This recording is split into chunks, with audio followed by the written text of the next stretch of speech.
Well, I certainly loved Shutter Island, so I hope this is just as good. Let's check out what this very long titled movie is about. We follow Olivia, a psychologist who's been tasked with the job of trying to work out if her new patient Chantika has a mental illness or is just faking her condition. Chantika has just murdered her whole family and appears to be channeling the thoughts and voice of the devil.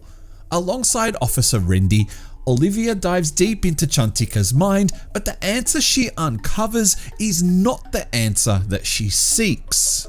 Hello everyone, welcome to Shockmania. I am the Dyan. This movie has just popped up on Netflix and other areas, and I'm assuming that you're very interested to know more, especially since I've made this bold claim about Shutter Island. And I think actually that the writer of this film was a big fan of Shutter Island, certainly when you get to that ending. Now, without giving too much of a spoiler away, it's obvious that they were very heavily inspired by it.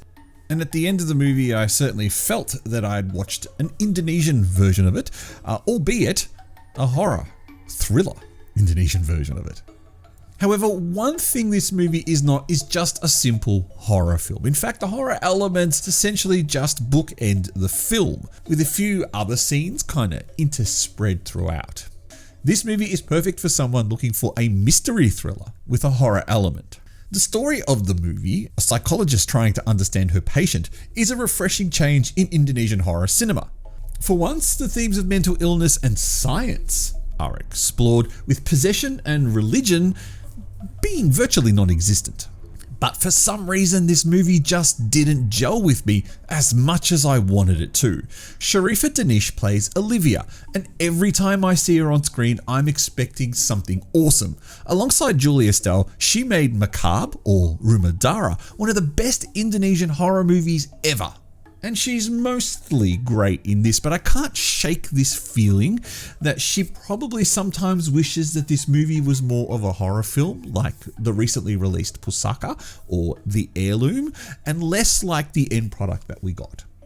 In a rare occurrence, she's outperformed in this film by Nirmala, the actress who plays Chantika. Her face is exceptionally expressive and she sells her role perfectly. From the scene where she's pleading with Uni, the nurse, to let her out of her room, to the therapy session where she bites her own tongue and draws a symbol on the floor with her blood. Cindy lit up every scene she was in. She's finally had a chance to show her skill with a beefier role than her usual support parts, and she's knocked it out of the park. So then, it's just really a shame that the rest of the film didn't gel with me. Especially that second half, where we finally start to understand and learn a bit more about the backstory behind Olivia. Annoyingly, the clues were there all along, and perhaps I'm just more frustrated in myself for not picking up on them. I think for those of you after something different, but with familiar themes you'd expect from Indonesia, then this is a film that you should enjoy. Don't take my negativity of this film as an indication of the movie's overall quality. I think this is more of a me problem and less of a movie problem.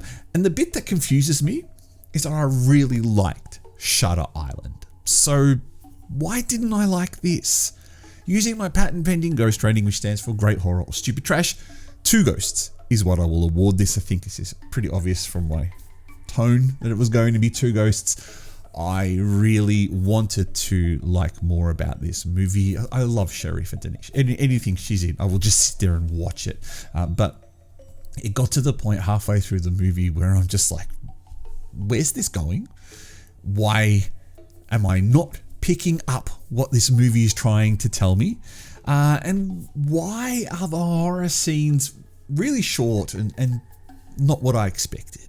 Maybe that's just it. Maybe my expectation of Indonesian horror has been so muddied by all these religious, possession, true story, village movies that when I finally get something new and refreshing, I'm scratching my head going, this is not Indonesian.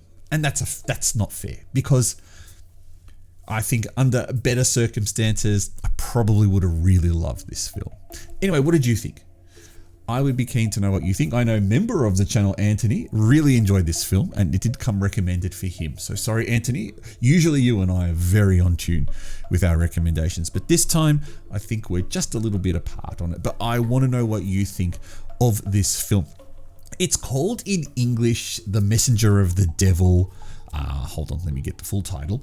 The One Who Is Amongst Us, or The Devil's Messenger, The One Who Is Amongst Us, depending on who picks this up and decides to translate the title differently.